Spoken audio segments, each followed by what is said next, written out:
आज प्रभाग क्रमांक 11 बल्याणी येथे माननीय आमदार महोदय यांच्या आमदार निधीतून 1.5 करोड रुपये निधी या बल्याणी प्रभागासाठी दिला होता आणि त्याच्यात भूमिपूजन येथे बल्याणी, मोहिली आणि टिप्पणनगर येथे पार पडले।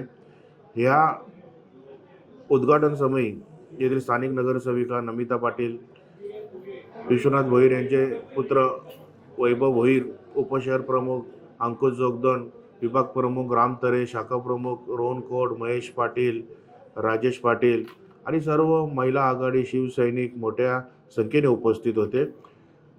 बोलायचं एकच आहे की ग्रामीण भाग हा अप्रभाग क्षेत्र हा ग्रामीण भाग आहे आणि या ग्रामीण भागावर नेहमीच महापालिकेतर्फे ध्वजाभाव केला जात असे।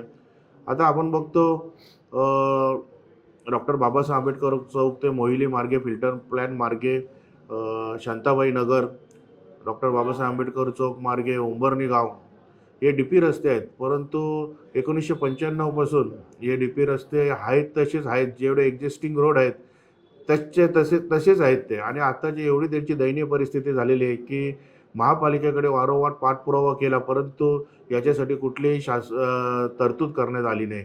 जरी तरतूद केली ती फक्त कागदावरच तरतूद केलेली आहे। 2020 पासून नगरसेवकांचा कार्यकाल संपल्यानंतर प्रशासक कार्यकाल आहे। या प्रशासक कार्यकाला मार्फत या रोडसाठी कोणत्याही प्रकारचा निधी उपलब्ध नाही करून दिला, परंतु माननीय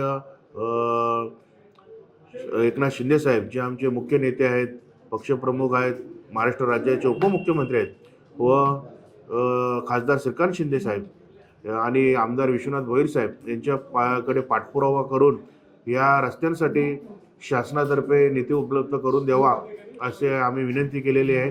आणि मला वाटतं या काही दिवसामध्ये ह्या रस्त्यांसाठी हा शासनातर्फे निधी उपलब्ध होईल आणि समस्यासुद्धा दूर होईल आणि हे रस्ते हे डीपी प्रमाणे बनतील। आणि माझं एकच म्हणणं आहे की मोहिली गावामध्ये आपला 100 MLTचा फिल्टर प्लॅन्ट आहे।